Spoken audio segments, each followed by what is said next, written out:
When I first bought my PSVR, every game was amazing to me. Anytime I've bought a new piece of technology over the years, I've tended to enjoy any media I try for a period of time. I experienced this when I first made the move from VHS to DVD, and when transitioning to a new gaming console generation. The most memorable for me was the Sega Dreamcast. I went from grainy PS2 textures and blurry N64 textures to crisp, sharp images on my screen with the Dreamcast. I feel like I had more fun with early Dreamcast games than I should have, because I was mesmerized by the newness of it.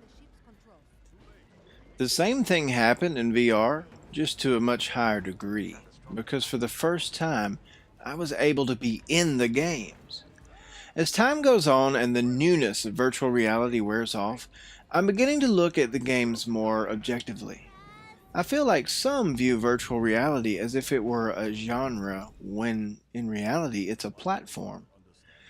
We're beginning to see more genres pop up as developers realize that not every VR game needs to be first person or needs to be designed in a cookie cutter way. I say all that to say this: I'm past the honeymoon stage with VR.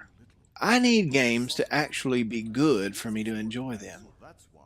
Virtual reality still adds a level of immersion not capable on other platforms, but the most immersive bad game in the world is still not very fun. That said, were a few times when playing Rhombus of Ruin where I forgot I was in a virtual world. That's saying a lot considering the graphical style of this game. For this review, I want to focus on story, gameplay, graphics, sound, and immersion, and then at the end I'll have some final thoughts. Now, the story here doesn't really have a beginning, it just picks up where the first Psychonauts game left off, and it's meant to bridge the gap between this and the sequel. Because of this, you might not care as much about what's going on if you haven't played the original game. There's no backstory or character introduction here. In fact, the entire game is just one long rescue mission. The start of the game feels like a tutorial, showing you how to use all your powers, but promptly strips you of most of those powers. And as Raz, you visit various locations within the Rhombus of Ruin, saving the other members of your crew by waking them up from a trance. Each of them restores another one of your powers as you go. Finally, towards the end of the game, you have all your powers again, only to see the game end just as you thought it was ramping up. The story in Rhombus of Ruin is a tiny piece of a larger narrative, and that may be frustrating for those who want a complete experience. As it stands, it's entertaining enough for what it is.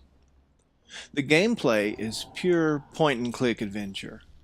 You move around the environments by jumping into various minds and seeing the world through that particular character's perspective. It's a perfectly utilized plot device to keep the player from moving around the environments.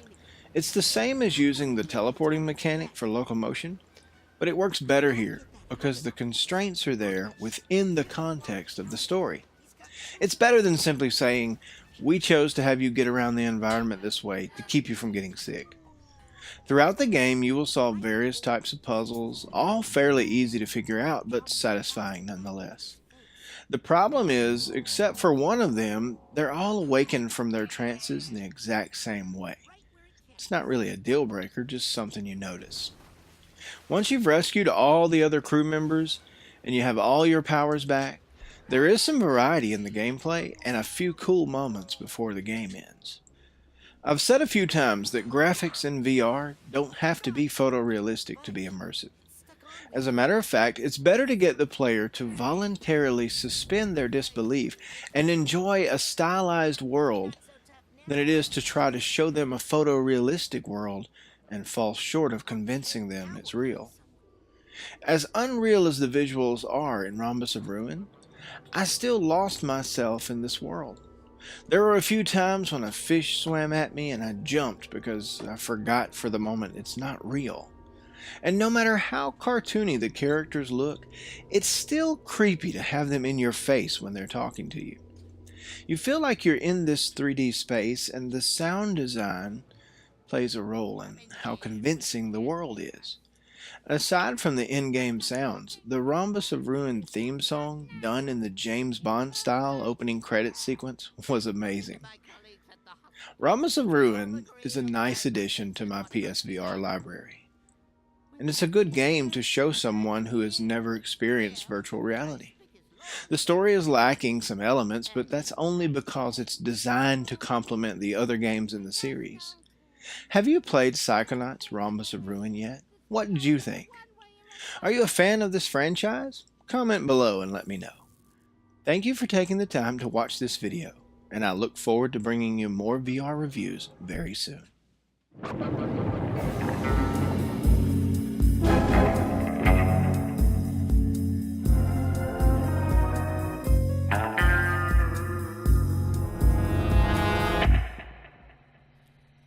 You're flying so high over cities of gold, but in your mind's eye, something evil takes hold. Call from a stranger, you whisper a name, dive into danger like a moth to the flame, and you know it's too late to stop what you're doing. You can't break a date with the rhombus of ruin.